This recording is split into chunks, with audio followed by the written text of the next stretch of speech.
Alright, welcome. This is the first video in the series where I'm going to be going over how to create your course, how to get started with your course, and some very basic things with your course. Alright, so obviously for the first off, you want to go over here to Designer. You've got your new course, unpublished course, published courses, and legacy courses from the last game.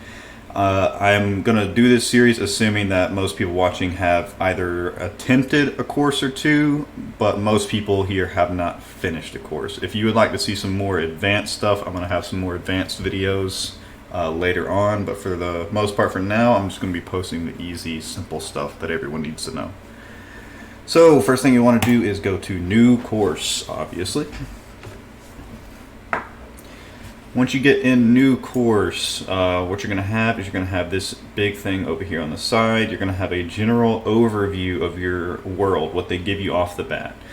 So typically what I like to do is name your course, just something simple, something for you to remember. For me, since I have so many, I usually will just name it something easy. That's fine. For course options down here, you've got all kinds of themes, and all of these interact differently with your world and give you different just looks for the most part. The most common ones for people to use is Burial right here, Harvest over here, and Rustic. Swiss is also very common, Delta's kind of common, Countryside's kind of common, and Tropical and Desert seem to be the least two used. Tropical is one of the more beautiful ones though, in my opinion. So we're just going to select Burial here. Now you want to go over to your terrain. This has got your water level, your hills, your trees, your plants. This all depends on you as a designer. If you want a more open, a more clear world, you can select to bring most of the trees, rocks, and grasses down to a lower point. When you click Apply down here at the bottom, you will get a look of what that's going to look like in your world. Now for me personally, I do like to have a lot of trees in my world. These plants, grass, and rocks are very annoying, so for the most part, getting rid of them is a decent idea. They do add a little bit, so I'm just going to keep them on just to kind of be able to show you guys what it looks like when they're down here. But I would just recommend turning these three off because it just adds more clutter to your world. It takes more time to clean everything up with all this stuff.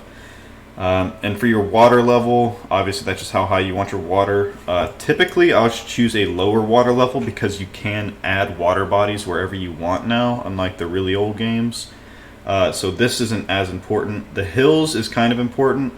It's just, do you want a hillier course that's got to go up and down, or do you want a flatter course? Keep in mind though, the hillier you make the course, the harder it's going to be to edit, because there's going to be more slopes, and slopes are hard to edit. I'll get into that later on. So I think this is what I'm fine with right here. Got some hills, lowered my water level a little bit, keep the trees about the same. And now for the last part is your layout. For the most part, 99% of the time you don't want to take what the world is going to give you down here. It's usually trash, it's auto-generated, it's very basic. So the easiest thing to do is swipe that all the way down to 0, number of holes. Then come down here to your fairway width, slap that to 0, fairway bunkers 0, green size 0, green bunkers 0. Now when you click apply, your world is completely clean and you have nothing here. And now you're ready to actually get into your world. You've got everything set up to how you need it. Click continue. And here we are in our world.